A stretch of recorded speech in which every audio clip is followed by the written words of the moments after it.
The thought of putting these two words, toxic and family, in the one sentence can feel really awkward initially because we instinctively want to believe that someone's role in our life is instantly deserving of our trust, admiration, respect, and loyalty. But for those of us who have endured abuse on all levels, those who now recognize that some of the most toxic people in our life came disguised as family members, we actually feel validation to finally hear that yes, indeed, there is such a concept as a toxic family.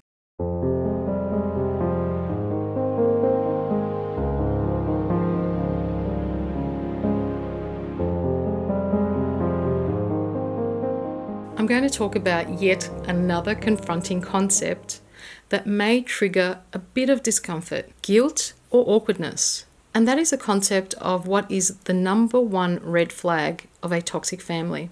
And notice if this triggers something in you.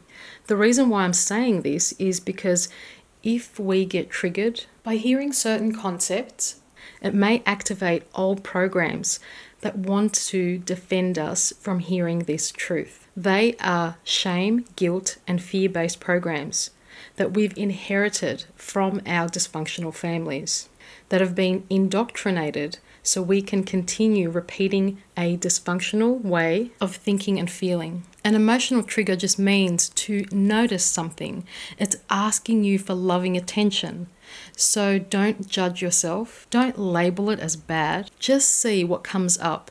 Enmeshment is a description of a relationship between one or more people where personal boundaries are permeable or very unclear. And the concept of enmeshment is particularly important for those people who are highly sensitive and also for empaths, because we tend to naturally absorb the emotions of others. And this is precisely the point in which it becomes really dangerous, because we start to feel like we don't know where we begin and where the other person ends. And the concept of enmeshment is really important to grasp for those people who are finding it particularly difficult to sever ties with a narcissist or their narcissistic family. Red flags to look out for are feelings of being overwhelmed, being irritated, being angry or depressed after you've spent time with a particular person. So this happens a lot in enmeshed family systems. For example, you go and visit your mum, dad, grandmother, grandfather, sister, aunt, and you just walk away feeling crazy and you actually feel relieved that it's over. So being around a person that you're enmeshed in, your emotions seem to escalate and intensify. Another response that we may not be aware of is just not wanting to be around these people because we know that somehow it energetically costs us. And that is because we have become enmeshed with them. And you somehow feel stuck or confused the whole time you're with them.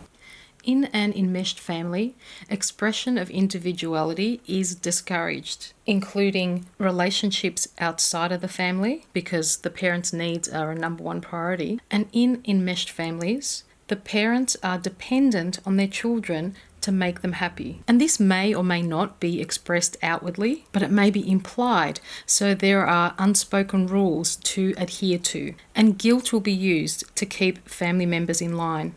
These parents are over-involved in the lives of their children and interfere with their development and ability to become independent. In these toxic and dysfunctional relationships, you're not allowed to talk about your problems or to express your feelings. You cannot or should not have any differing opinions from the family. It's definitely not okay to express anger. There's a lot of indirect communication. You may be asked to guard family secrets, and you'll hear comments like, blood is thicker than water, or you shouldn't be selfish. But what you should feel is guilty or afraid if you ever want to say no. So the aim is to pretend like there's never any problems in the family.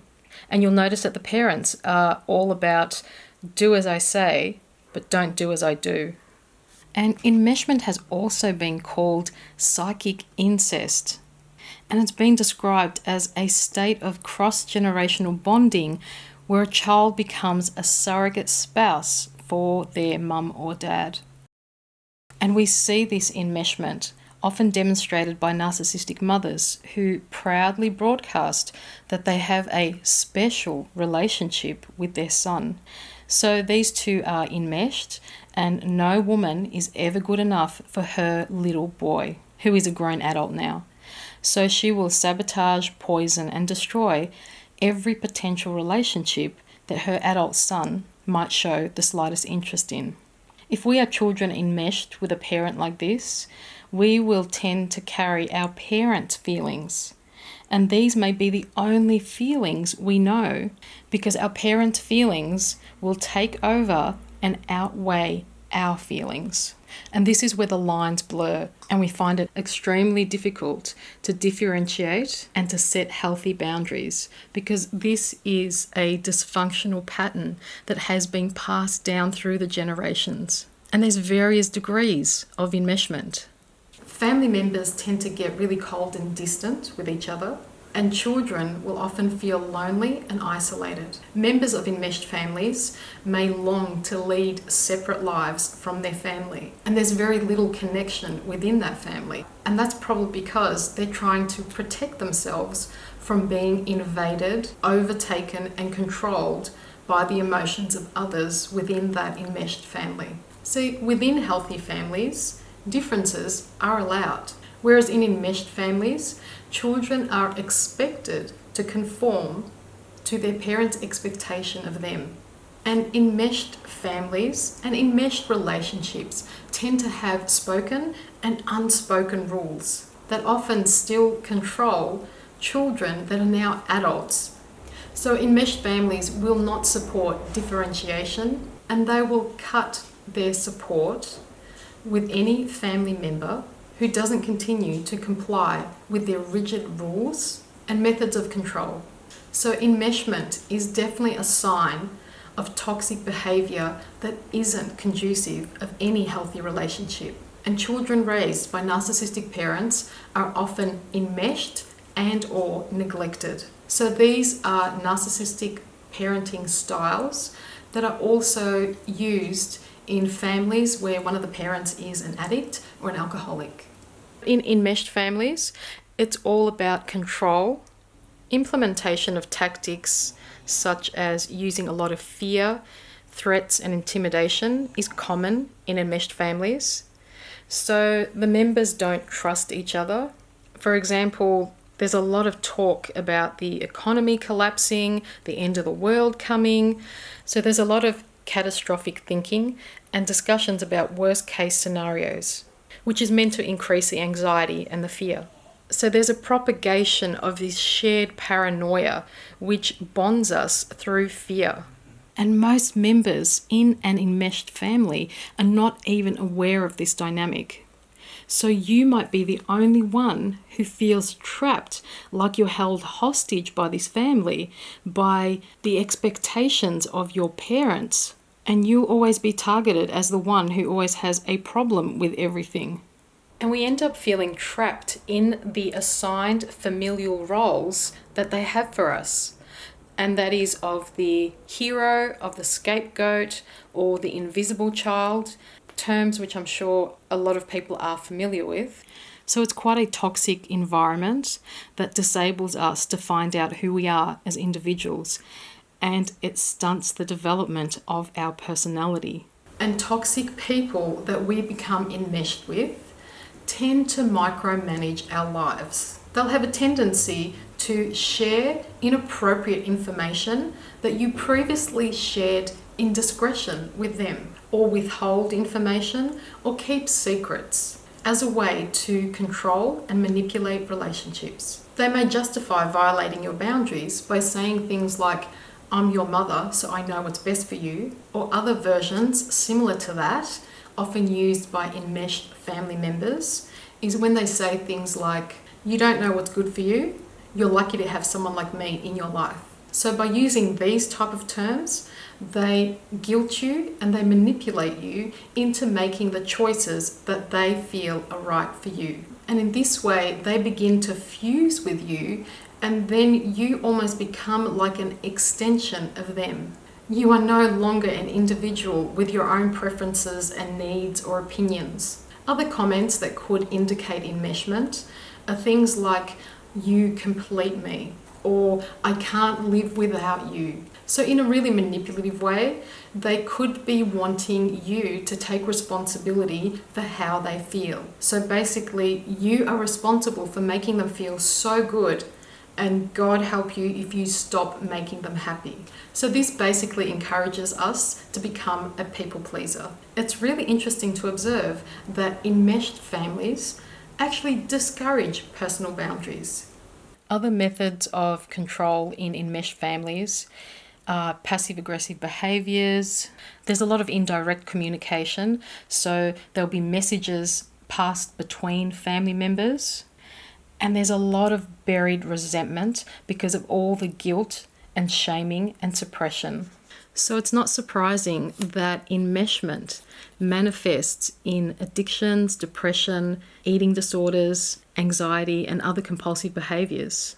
So we grow up not knowing how we really feel, what we want to do with our lives, because we're psychically influenced by what the family wants us to do or to be. And we begin to lose our capacity to direct our own lives because we're so over-concerned and preoccupied with the family's needs. And enmeshed people often don't know the difference between being close and being enmeshed. Enmeshment makes us feel overwhelmed with shame and feelings of failure, never being good enough, or that somehow we are disappointing everybody. We feel to blame, that somehow we are the cause of our family's problems. And it's often the scapegoat that will continue to carry the family's shame and continue to feel defective in some way. So communicating and enforcing boundaries with toxic people is essential. And this applies to our workplace, it applies to our partners, our friends, and our families. Nobody is exempt to having the privilege of being able to continue to abuse you or behave in a toxic manner towards you simply because of a role that they have in your life.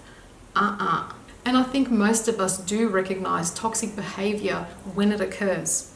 But the issue is that we often make excuses for that person's behavior, and we feel very uncomfortable in allowing them to be accountable for their words and actions, which of course is not in our favor. And it sets the foundation for a really unhealthy relationship in which we feel taken advantage of.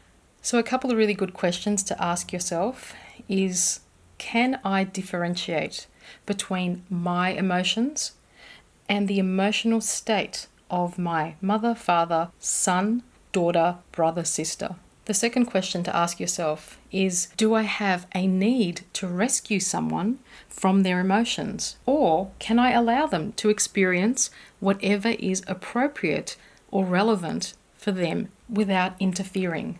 So it's important to start practicing setting boundaries, even with small things at first, making a decision that's based on something that feels right for you, and just recognizing if there's any shame or if you feel that you should be pleasing someone else before yourself. Because in healthy relationships, remember, the goal is a win-win for both people. Whereas in enmeshed families, somebody always is manipulated to feel at a loss. Within a healthy family dynamic, each individual is encouraged to discover their own gifts and talents and what their unique contribution to humanity is. And each child's uniqueness is treasured, not seen as a threat or something to be controlled. And a healthy family encourages openness, expressions of feelings and opinions, and children are not made to feel like they need to compete for their parents' love or to prove their worth. You know, we tend to justify our parents' micromanaging, meddling, and other subtly controlling behaviours that they tend to use under the guise of help in our adult lives. We try to convince ourselves that that's just a personality quirk.